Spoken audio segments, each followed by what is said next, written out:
जय हिंद, जय भारत। तो आज के इस वीडियो में हम बात करने जा रहे हैं। पिछले वीडियो में मैंने काफ़ी ब्रह्मचर्य के बारे में बताया कि हमारा जो वातावरण है वो कैसे अफेक्ट कर रहा है हमारे ब्रह्मचर्य, हमारे जीवनी शक्ति को। तो आज के इस वीडियो में जैसे मैंने पहले बोला कि मैं कुछ टिप्स दूंगा आज के युवाओं के लिए। ये टिप्स सिर्फ युवाओं के लिए नहीं है, आप किसी भी वक्त में किसी भी एज में इस ब्रह्मचर्य का पालन कर सकते हैं। पहले हमें समझना पड़ेगा ब्रह्मचर्य मतलब क्या है। ब्रह्म का मतलब है भगवान, ब्रह्म का मतलब है विधाता, जिसने क्रिएशन, जिसने सृष्टि की रचना की है। ब्रह्मचर्य का मतलब है जो ब्रह्म के पद पर चलता है, जो ब्रह्म की राह पर चलता है, जो ब्रह्म को पाने की मार्ग पर चलता है, उसका उसका यही अर्थ है ब्रह्मचर्य का। तो इसका मतलब क्या है कि हम जैसे भगवान को पूजते हैं, कुछ भी करते हैं, मंत्र का उच्चारण करते हैं, दिया जलाते हैं, मंदिर जाते हैं, तो ये हम क्या सोचते हैं कि भगवान की प्राप्ति के लिए, या आजकल तो काफ़ी ऐसा हो गया है कि भगवान की हम पूजा करने से ज़्यादा उनसे कामनाएं मांगते हैं। लेकिन वेदों में और योग के शास्त्रों में बताया है कि बिना ब्रह्मचर्य के आपकी कोई भी तपस्या, कोई भी पूजा संपूर्ण नहीं है। आप कितने भी व्रत रख लो, आप कितना भी कुछ भी कर लो, लेकिन बिना ब्रह्मचर्य के वो व्रत और वो पूजा, वो दान, भंडार, कीर्तन सब व्यर्थ है। क्योंकि ब्रह्मचर्य माने सिर्फ अपनी जनेंद्रियों को रोकना नहीं है।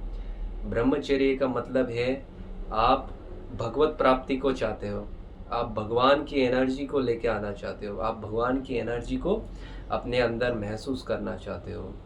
तो उसके लिए आपको उस तरह सक्षम होना पड़ेगा। उस एनर्जी को एक्सपीरियंस करने के लिए, फील करने के लिए आपको पहले अपनी एनर्जी बढ़ानी होगी। उसी का मतलब है ब्रह्मचर्य। तो हमारे वेदों में बताया है कि आजकल के जो युवा लोग हैं, दिमाग भटकता है जब वयस्क में आते हैं। 14-15 साल, 16 साल, 17 साल की उम्र में वो भटकना एक स्वाभाविक बात है। जब वो ऊर्जा, जब हमारा हार्मोन चेंज होता है, जब हमारा हार्मोन ग्रोथ होता है, तब वो ऊर्जा अपना कार्य दिखाना शुरू करता है। इसका मतलब ये नहीं है कि उस ऊर्जा को हम उसी समय इस्तेमाल करें, उसी समय व्यर्थ करें। अब वेदों में इस ऊर्जा के प्रकृति को, प्रवृत्ति और निवृत्ति दोनों को कैसे दर्शाया है कि जैसे जब एक फूल उगता है, जब उसके जो पंखुड़ियाँ जो होती हैं, जब उभर के खुलते हैं, वही हमारा वयस्क जीवन है और वो समय है। उस समय ये ब्रह्मचर्य और हमारा जो सेक्सुअल एनर्जी है वो हमारे पूरे शरीर में, हमारे मस्तिष्क के डेवलपमेंट को बनाने के काम आता है। लेकिन हमारे जो आधुनिक काल के एजुकेशन सिस्टम है, ये उस चीज़ को नहीं बताता है। अफसोस है, जैसे मैंने आपको पिछले वीडियोस में बताया है क्यों नहीं बताता है। तो हमारे वेदों में बताया है कि मन का भटकना स्वाभाविक है, लेकिन मन को स्थिर कैसे किया जाए। पहला है मन को स्थिर करना, मन को नियंत्रित करना। मन को नियंत्रित करना ही भगवान की प्राप्ति है। मन को नियंत्रित करना ही आप अपने आप को इंसान और मनुष्य कह सकते हैं। लेकिन आज के आधुनिक काल में जो जानवरों की संयम शक्ति है, उससे कई गैर गुजरी अब मनुष्यों की संयम शक्ति हो गई है। इसका मतलब क्या है, मनुष्य के अंदर संयम की भावना और गुण है ही नहीं। हम जानवरों से भी बदतर होते जा रहे हैं। तो हमारे वेदों में हजारों साल पहले ये बताया है कि मन को नियंत्रित करना है तो पहला कार्य ये है कि हमारे शरीर को स्वच्छ रखना है। हमारे शरीर में 7 प्रकार की जगह हैं, 7 कह सकते हैं डोर हैं, दरवाजे हैं, जहाँ से हमारे शरीर के गंध, मल मूत्र, पसीने, शरीर की गंदगियाँ बाहर निकलती हैं। तो 5 तो हमारी इंद्रियां हैं, छठी और सातवीं जनेंद्रियां हैं, मलमूत्र के द्वार है। तो हमारे भारत के शिक्षा प्रणाली में हर प्रतिदिन स्नान का एक बहुत बड़ा महत्व दिया गया है। आप कुछ करें या ना करें, आप खाना खाएं या ना खाना खाएं, लेकिन आपको स्नान अनिवार्य है। इसे धर्म से भी जोड़ दिया गया है कि आपके पवित्र विचार आएंगे, आप पवित्र सोचे आएंगे और पूजा तभी आप कर सकते हैं। लेकिन धर्म की चीज़ें वेदों से आई हैं और वेद में प्योर साइंस के बारे में बताया। आजकल के जो जर्मनी में ये एक एक्सपेरिमेंट हुआ कि प्रतिदिन स्नान से आप कितने बीमारियों को नष्ट कर सकते हैं, कितने प्रकार के स्नान होते हैं और किस काल में आपको स्नान करना पड़ेगा कि उस बीमारी को आप जड़ से निवारण कर सकते हैं। तो पहला तो ये है कि आपको अपने शरीर को स्वच्छ रखना है, तो प्रतिदिन स्नान अनिवार्य है। और ये नहीं कि आप कभी भी स्नान कर रहे हैं, दोपहर हो गया, कभी भी कर रहे हैं। आप जब सुबह पहले उठते हैं, हर एक ब्रह्मचर्य हो या गृहस्थ में हो, गृहस्थ में भी ब्रह्मचर्य ही रहना है।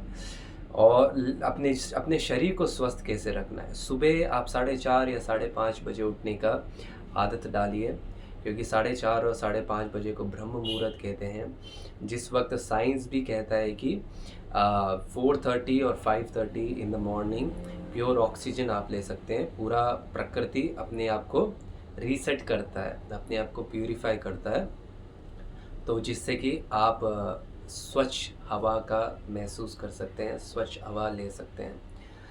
तो सुबह उठकर आपको प्रतिदिन स्नान करना पड़ेगा। और स्नान कैसे करना है, स्नान की विधि भी है। कभी भी गर्म पानी से नहीं नहाना है। ब्रह्मचर्य के लिए, ब्रह्मचर्य का धारण करने के लिए, पूर्ण तरीके से धारण करने के लिए आपको कभी भी गर्म पानी से नहीं नहाना है। गर्म पानी से क्या होता है कि आपके मसल्स हो गए, आपके जो ऑर्गन्स हो गए, आपका जो नर्वस सिस्टम है वो वीक होता चला जाएगा, जिससे कि आप ब्रह्मचर्य का पालन नहीं कर पाएंगे और काफ़ी सारे परेशानियां भी आ सकती है। स्वप्न दोष हो गया, गंदे विचारों का आना, मन भटकना, मन स्थिरता नहीं रहना, तो ये सारी चीज़ें हो सकता है। तो हमारे पूर्वजों ने कहा है कि ग्रीष्मकाल हो या शीतकाल हो, ठंडे पानी से नहाना अनिवार्य है, क्योंकि हमारे पूर्ण दिन में हम इतना एनर्जी को वेस्ट करते हैं, हम इतना एनर्जी को यूज़ करते हैं, जिससे कि हमारे शरीर में उतना तप बढ़ता है, उतना फायर बढ़ता है, अग्नि। तो उस अग्नि को कंट्रोल में रखने के लिए आप जितना हो सके आप नहाएं। सुबह के वक्त नहाना बहुत बड़ा वरदान है। हमारे वेदों में सुबह नहाने को अमृतपान के बराबर बताया है, अमृतपान बताया है।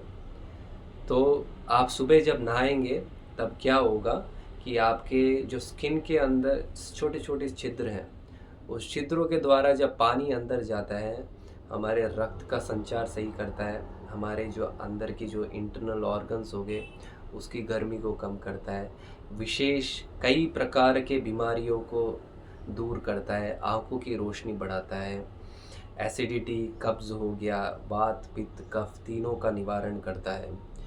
तो इससे क्या होता है कि आपके शरीर की गंदगियाँ बाहर निकले, आपके छिद्र खुल रहे हैं।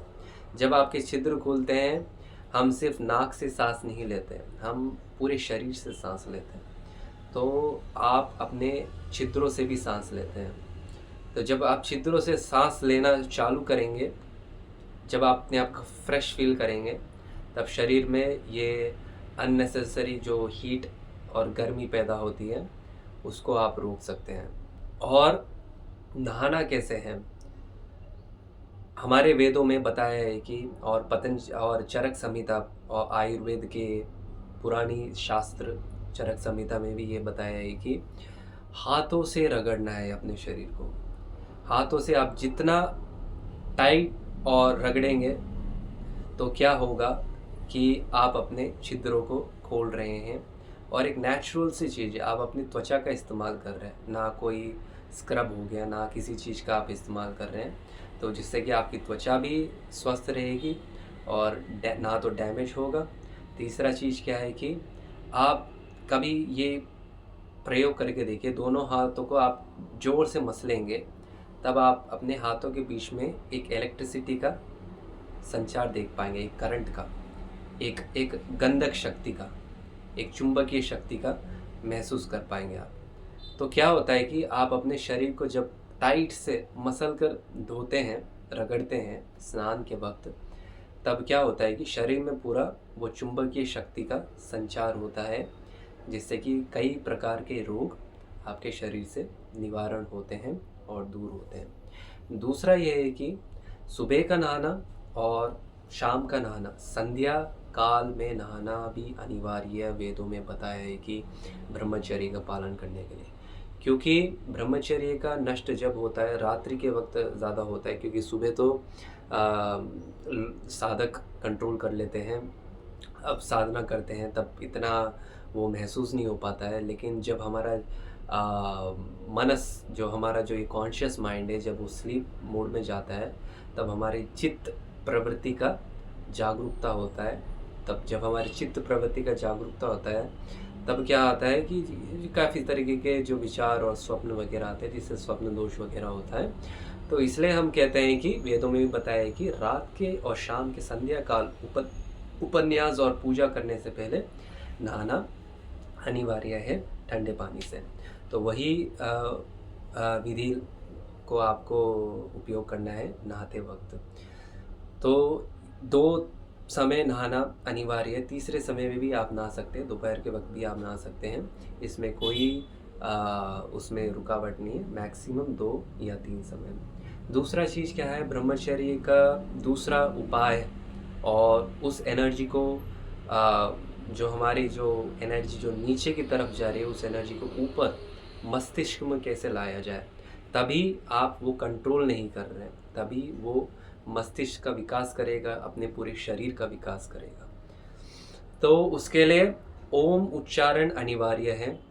ओम उच्चारण आपको कैसे करना है, ओम में 4 अक्षर होते हैं, आप कह सकते हैं 3 ही मुझे दिखाई दे रहे, अ, उ और लास्ट में एम, जो आप नेट में भी सर्च करेंगे तो आपको पता चल जाएगा। लेकिन हमारे वेदों में उसके बाद भी कई अक्षरों की उपस्थिति का दर्शन दिया है, लेकिन वो महसूस ही किया जा सकता है। तो मैं आपको चौथी अक्षर का बता देता हूँ। लास्ट में जब एम से एंडिंग होता है, म से, तो उसे कहते हैं नाद। जो फ्रीक्वेंसी है, जो लास्ट जो आपका जो अक्षर है म, उसकी जो फ्रीक्वेंसी को ही ओम से कनेक्ट किया गया है। तो वो फ्रीक्वेंसी निशब्द भी बोलते हैं और नाद भी बोलते हैं, जो आपको ब्रह्मांड से, यूनिवर्स से कनेक्ट करता है। तो ओम उच्चारण का अनिवार्य है। ओम उच्चारण आप डेली सुबह अपना पूजा के बाद या पूजा से पहले, नहाने के बाद आप ओम का उच्चारण करना अनिवार्य है। दूसरा चीज़ ये है कि गायत्री मंत्र को हमारे वेदों में सावित्री मंत्र भी बताया है। तो ये सावित्री मंत्र हमारे जो श्वासों पे श्वासों को कंट्रोल करने की विधि का अनुभव दिलाता है। तो आप जितना गायत्री मंत्र का उच्चारण करेंगे, उतना आपका स्मरण शक्ति, उतना आपका शरीर का बल, शरीर का शक्ति, पॉजिटिव एनर्जी का संचार होना, अच्छे विचारों का आना, ब्रह्मचर्य को मजबूत करने का उपाय है गायत्री मंत्र का उच्चारण करना। तो एक तो ओम का उच्चारण है, दूसरा गायत्री मंत्र का आप उच्चारण कर सकते हैं। सिंपल है, आपको एक साफ सुथरी जगह पे बैठना है। नहाने के बाद फिर ओम का उच्चारण आप 108 बार कर सकते हैं, और उसके बाद गायत्री मंत्र का भी आप उच्चारण कर सकते हैं। तो ये 3 उपाय मैंने बताए, स्नान और मंत्र। इन दोनों उपायों से ही आपका जो ब्रह्मचर्य ऊर्जा है वो ओजस में तब्दील होगा। जितना वो ओजस में तब्दील होगा, उतना आपका उन्नति होगा, उतना आपका दिमाग विस्तार तरीके से खुलेगा, उतना आपके अंदर एक सहन शक्ति आएगा, हर चीज़ को जांच करने की, सहन करने की, उसके ऊपर इमीडिएटली रिएक्ट ना करने की, जिससे कि आपको पता चलेगा कि आपके आसपास क्या चल रहा है। तो यही उपाय हैं, और भी कई उपाय हैं, वो मैं आगे आने वाली वीडियो में बताऊंगा। तो आपको ये डेली करना पड़ेगा। देखो, एक दिन करने से नहीं होगा, आपको भगवत प्राप्ति करनी है। भगवत प्राप्ति ही सर्वोच्च उन्नति है, सर्वोच्च यू कैन से गोल है आपका, उसके अलावा और कुछ नहीं है। क्योंकि इंसान लास्ट में सब चीज़ आने के बाद वो शांति ढूंढता है, लेकिन वो शांति सब मिलने के बाद भी उसे नहीं मिलता है। तो इसका मतलब ये नहीं है कि सब को छोड़ देना है, लेकिन शांति का अनुभव कैसे करना है, वही भगवत प्राप्ति आपको सिखाता है। वो साधना जिस प्रकार आप जब करते हैं, तो आशा करता हूँ आप इन सब चीज़ों को फॉलो करेंगे, और आगे आने वाली वीडियो में भी मैं काफ़ी सारी चीज़ें बताऊँगा आपको। भाई लोगों, ये सब आप फॉलो करोगे, पालन करोगे, तो आपकी उन्नति होगी। मेरा कुछ नहीं होने वाला।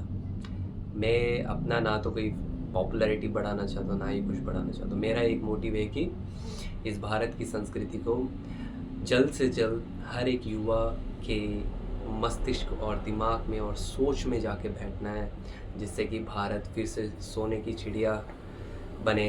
सोने की चिड़िया का मतलब ये नहीं कि स्वर्ण और सोने को रखना, नहीं। स्वर्ण माने ज्ञान, स्वर्ण माने कैरेक्टर, स्वर्ण माने शारीरिक और मानसिक बल, जिससे आपको पता चलेगा कि आपके चारों ओर क्या चल रहा है। तो धन्यवाद। जय हिंद, जय भारत।